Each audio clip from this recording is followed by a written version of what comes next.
En 2030, le monde plonge dans l'horreur lorsqu'une mystérieuse épidémie surnommée le fléau grinçant fait son apparition. Tout commence par une toux banale, mais les victimes émettent de bientôt un ricanement involontaire et terriblement contagieux. Au fil des jours, les symptômes s'aggravent, insomnie chronique, hallucinations, puis une folie irréversible. Le rire se transforme en hurlements déchirants, et leur visage se fige dans un masque grotesque d'effroi, les yeux grands ouverts comme s'ils avaient vu l'indicible. Les gouvernements déclarent l'état d'urgence. Les rues se vident, les couvre-feux sont imposés. Mais chaque nuit, les rires sinistres résonnent dans les villes abandonnées. Parfois, ils semblent devenir de nulle part, amplifiés par l'écho des bâtiments vides.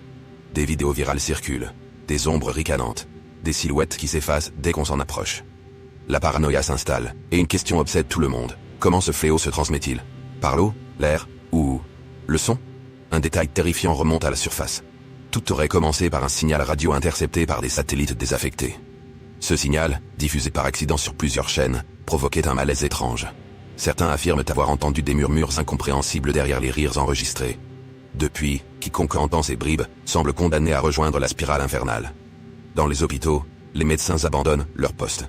Certains affirment que les patients murmurent des secrets trop effroyables pour être répétés.